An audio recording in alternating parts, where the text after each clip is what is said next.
ఇన్ని సంవత్సరాలు కుప్పం రిప్రజెంట్ చేస్తున్నారు కదా. రాజశేఖర రెడ్డి, జగన్మోహన్ రెడ్డి గారు కానీ తమ సొంత నియోజకవర్గమైన పులివెందుల ఓటమి ఎదక్కోకుండా గెలిపించినటువంటి పులివెందులకు ఎంత సేవ చేశారో, రూపురేఖలు ఎలా మార్చారో ఒకసారి చూసి బుద్ధి తెచ్చుకోవా. జగన్మోహన్ రెడ్డి గారిని లేకపోతే రాజశేఖర రెడ్డి గారిని దూషించే కార్యక్రమాలు చేయటం అనేది చాలా దురదృష్టకరమైనటువంటి అంశంగా నేను భావిస్తా ఉన్నా.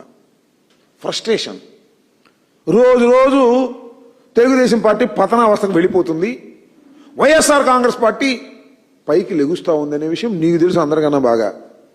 ఈ మధ్యన మావిగన్ అన్న తర్వాత అసలు నీకు నిద్రే పట్టనటువంటి పరిస్థితి. చాలా స్పష్టంగా జగన్మోహన్ రెడ్డి గారు చెప్పారు, మావిగన్ అమరావతి ఈ రెండింటి మధ్యనే ఓటింగ్ కూడా డిసైడ్ అయ్యే విధంగా ఒక ఎజెండాను మేము తీసుకొస్తున్నామని ధైర్యంగా చెప్పిన తర్వాత ఫ్రస్ట్రేషన్లో పడిపోతున్నాడు. ఆయన చెప్పిన గొప్పతనాల గురించి చెప్పడు. అదేమంటే తల్లి, చెల్లి, కుటుంబం, జగన్మోహన్ రెడ్డి గారిని బాబాయిని చంపాడు, గొడ్డల పార్టీ, ఇవన్నీ కార్యక్రమాలు. అయ్యా నేను తెలియగలుగుతాను, చంద్రబాబు నాయుడు గారు మీ పరిస్థితి ఏంటండి? మీరు ఎన్టీ రామారావు గారి కుమార్తెను చేసుకున్న తర్వాత, రాజకీయంగా మీరు పెరిగిన తర్వాత ఉన్నారుగా మీ తల్లిదండ్రులు, ఎవరికైనా చూపించారా? ఎప్పుడైనా హైదరాబాద్ పిలిపించి వారికి భోజనం పెట్టారా? ఎప్పుడైనా భోజనం పెట్టి ప్రేమగా పలకరించారా అని నేను అడుగుతా ఉన్నా. అంతెందుకు, తల్లిదండ్రులు చనిపోతే పెద్ద కుమారుడు ఏం చేస్తాడు? చక్కగా గుండు చేయించుకుని ఆ కార్యక్రమాలు చేస్తాడు. మీరు చేశారండి? నా తెలియగొడుతా.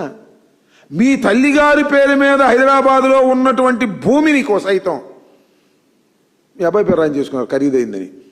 అది కూడా చేశారుగా. మీ చెల్లికి ఇచ్చారా? మీకు 2 చెల్లెళ్ళు ఉన్నారంట. చెల్లికి ఎప్పుడైనా చీర పెట్టారు? నా తెలియకొడుతా. చీర పెట్టారు. ఇవాళ మీకు 1,30,00,000 రూపాయలు ఉందని మీ దానిలో వస్తుంది, మీ అఫిడవిట్లోనే. ఒక చీర కూడా పెట్టారా? పెట్టలా. లేదా ఏమైనా వారికి బహుమతి ఇచ్చారా? ఇవ్వలా. పోనీ మీ ఆస్తుల్లో వాటాలు ఏమైనా ఇచ్చారా? ఇవ్వలా.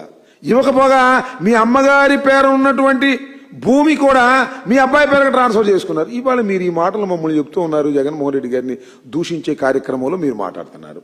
అదేమంటే నేను రాజకీయాలు చేస్తాను కానీ హత్యలు చేయను అనేటువంటి మాట మాట్లాడదు. ఏదో మేమంతా హత్యలు చేసినలాగా. అసలు తడిగుడ్డలతో గొంతులు కోసే బాపత కదంటాయి. నువ్వు నాకు అర్థం కాలేదు. తడిగుడ్డలతో గొంతులు కోసేస్తావు.